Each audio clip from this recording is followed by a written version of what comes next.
Hello to my skincare lovers, my ingredient detectives. Welcome back to my channel. It's been a while. Do you ever feel like skincare is moving really quickly? One minute everyone's talking about this miracle ingredient and the next someone's talking about something completely different. You're not alone, you're not wrong. But what's really driving these changes? It's a fascinating mix. We've got regulatory shifts opening doors, we've got you demanding specific results, and we've got brands constantly searching for a unique edge. A fun development for me is I am published in the Australian Society of Cosmetic Dermatologists journal alongside my friend and colleague Dr. Michelle Wong. The article is about trends in cosmeceutical ingredients. So today we're diving deep to celebrate. We'll look at what's newly available, explore some cutting edge and maybe controversial developments. We'll tackle pollution's impact on the skin and even touch on some social media hype.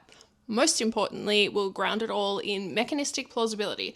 Does it make sense? And the credibility of the evidence. This video is one half of the summary, and definitely check out the other half on Michelle's channel. She's covered ingredient derivatives, delivery systems, menopause skincare, and sustainability. So if you're ready to decode these ingredient lists, let's get started. First up, let's talk about ingredients making waves here in Australia thanks to some important updates from the Therapeutic Goods Administration, or TGA. These changes mean certain ingredients that were harder to get might start popping up in over-the-counter cosmetic products. You know retinoids, vitamin A derivatives famous for anti-aging. Well, meet HPR, a gentler cousin.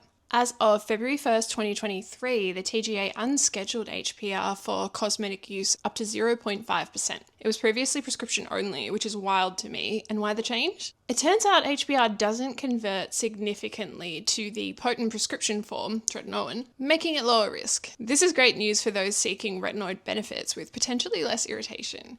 Interestingly, another retinoid ester, ethyl lactyl retinoate, didn't get the same treatment because its conversion rate couldn't be pinned down. Science matters. You can find HPR in products from Elizabeth Arden, Cosmeceuticals, and in the Innisfree PDRN retinol. This one's a true multitasker. Azelaic acid is known for its antimicrobial, anti-inflammatory, and antioxidant effects, and it's currently an over-the-counter medicine at the pharmacy for acne and rosacea. It's showing promise for pigmentation issues as well. Big news though, as of October 1st, 2024, it's been reclassified for cosmetic use under Schedule 5 caution in Australia. So that's cosmetic use. A therapeutic product, it's still going to be more strictly monitored as pharmacy only or prescription only. But this could mean more international azelaic acid products hitting Australian shores or Australian brands getting creative. The Paula's Choice Azelaic Acid is already back in Australia at 10% with salicylic acid. There's also a 20% version from Hello Skin with niacinamide and salicylic acid. And La Roche-Posay are bringing theirs with 10% also and with salicylic acid. So as a rosacea girly that doesn't want to exfoliate all the time, I'd love to see one in a more calming formula. Do you know of one?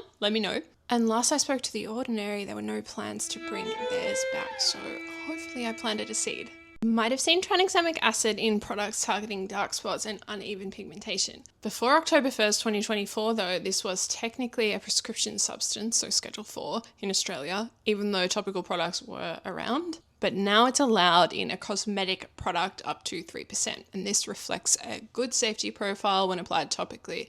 However, the jury's still out on strong clinical evidence for its pigment fading power when applied to the skin's surface, as opposed to taking it as oral medication, partly because its structure isn't ideal for penetrating the outer skin layer. It's definitely a trending ingredient, but one where I'd like to see more robust studies in terms of efficacy for pigment. Now let's move on to something generating some serious buzz. Exosomes. Sounds like science fiction, right? Right. Exosomes are tiny packages released by cells that act like messengers, so think of it as an envelope. They're carrying signals and materials to other cells. They're being researched in aesthetic medicine for potentially influencing everything from wound healing and hair growth to tackling pigmentation and rejuvenating skin.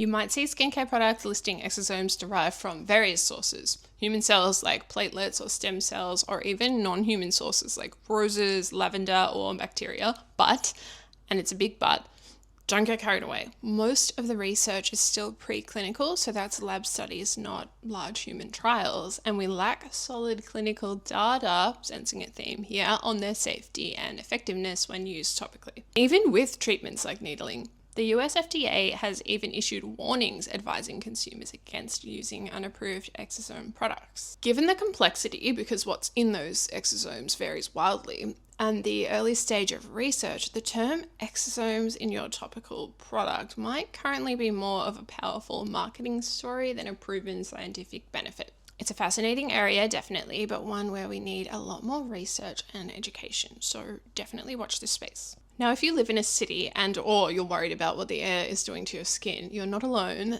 Anti-pollution is a huge trend in skincare, and it has been for a while. We're even hearing about the skin exposome, and that's the sum of all environmental exposures that our skin faces. Research is showing how air pollutants, so think tiny particles, exhaust fumes, ozone, these types of pollutants can even activate pathways within our skin, like the aryl hydrocarbon receptor, or AHR, leading to trouble. So what do anti-pollution products actually offer? Most of them contain just antioxidants or ingredients that form a protective film to keep these molecules out, or both. But the data suggests that a broader strategy is the most effective. So you want to strengthen your skin's barrier, because the barrier is your first line of defense, and that means using a good moisturizer. You want to cleanse properly, and that means you're washing away the pollutants daily without stripping your skin and damaging the barrier. This is literally the reason that I insist on not skipping the morning cleanse and cleansing twice a day. Sun protection is key, of course, because UV radiation and pollution can be a damaging combination, and they kind of play off each other. But I know you're wearing your sunscreen if you're here. Antioxidants definitely help, and they help by fighting oxidative stress that's caused by the pollutants. And then you can also improve the air quality. So if possible, that means using air purifiers indoors. That can make a difference. There's emerging technology, so keep an eye on research into postbiotics and even ingredients that might block that AHR. So when you see anti-pollution, think beyond just one product and focus on overall skin health, barrier support, cleansing, and definitely sun protection.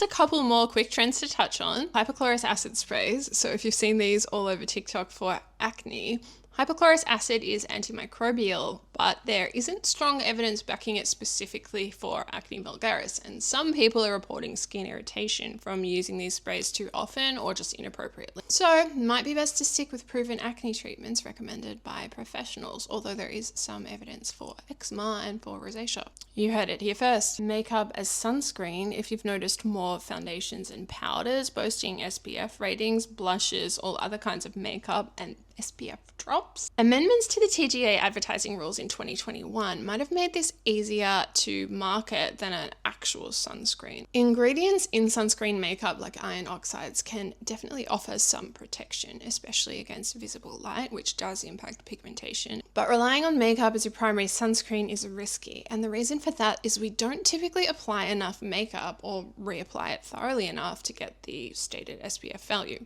So think of it as a helpful boost, but never, ever, ever a replacement for your dedicated and generously applied sunscreen, proper sunscreen. So that was a packed tour of the current cosmetic ingredient landscape. We've seen how regulations are bringing ingredients like HPR, azelaic acid, and tranexamic acid more into the mainstream here in Australia. We've peeked into the future with exosomes. We've tempered that with a healthy dose of scientific caution. We've learned that tackling pollution damage is about more than just one product, more of a strategy, and we've reminded ourselves to be critical of social media trends and understand the limitations of things like makeup SPF.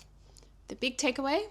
Look beyond the hype. Understand why an ingredient is trending, check the evidence or lack thereof, and focus on building a routine that supports your overall skin health based on proven principles. Any trends that have caught your eye recently, or are you excited about any of these ingredients, or maybe a bit skeptical? Definitely let me know in the comments. I love hearing your thoughts. Thank you. If you found this video helpful and informative, please give it a thumbs up. It really helps the channel. Don't forget to subscribe and hit the notification bell so that you don't miss our next skincare science deep dive. Don't forget to go check out the other half of our journal article on Michelle's channel at Lab Muffin Beauty Science, and a huge thank you to Michelle for everything that she does. I know she works so hard. She worked really hard on this, and I had a great time working on it with her. And thank you so much for watching. Stay curious, stay informed, and I will see you soon.